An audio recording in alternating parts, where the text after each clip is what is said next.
La loi de l'Ancien Testament a été donnée à la nation d'Israël, pas aux chrétiens. Certaines lois, les 10 commandements par exemple, avaient pour objectif d'enseigner aux Israélites comment obéir à Dieu et lui plaire. D'autres, le système sacrificiel de leur montrer comment adorer Dieu et lui faire des sacrifices pour leurs péchés. Et d'autres, les règles alimentaires et vestimentaires, de les distinguer des autres nations. Aucune loi de l'Ancien Testament ne s'applique à nous aujourd'hui. Quand Jésus est mort sur la croix, il a mis fin à la loi de l'Ancien Testament. Romains 10, 4. Galates 3, 23, 25. Éphésiens 2, 15.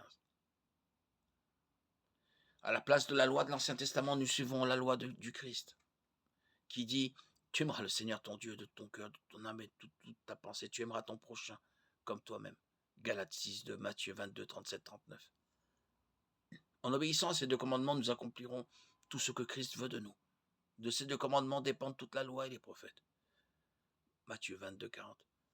Mais je ne veux pas dire que l'Ancien Testament ne compte plus aujourd'hui. Beaucoup des commandements de la loi concernent l'amour de Dieu et du prochain. L'Ancien Testament peut être un bon indicateur pour savoir comment aimer Dieu et son prochain.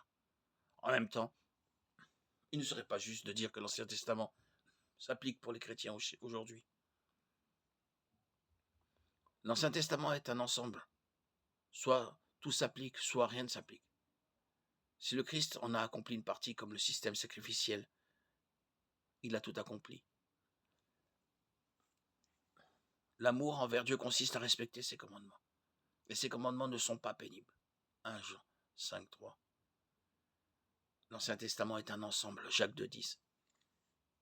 Les 10 commandements sont un résumé de toute la loi de l'Ancien Testament. 9 d'entre eux, tous sauf celui qui concerne le jour du sabbat, sont répétés clairement dans le Nouveau Testament. Si nous aimons Dieu, il est évident que nous n'adorerons pas d'idoles et nous ne nous prosternerons pas devant elles. Si nous aimons nos prochains, nous ne les tuerons pas, ne leur mentirons pas, ne commettrons pas d'adultère avec leurs conjoints et ne convoiteront pas ce qui leur appartient. L'objectif de la loi de l'Ancien Testament était de convaincre les hommes de leur incapacité à la respecter et de nous montrer notre besoin de Jésus-Christ pour nous sauver. Romains 7, 7, 9, Galates 3, 24. Dieu n'a jamais voulu qu'elle soit une loi universelle pour tous les hommes de tous les temps. Nous devons aimer Dieu et aimer notre prochain. Si nous obéissons fidèlement à ces deux commandements, nous ferons tout ce que Dieu nous demande.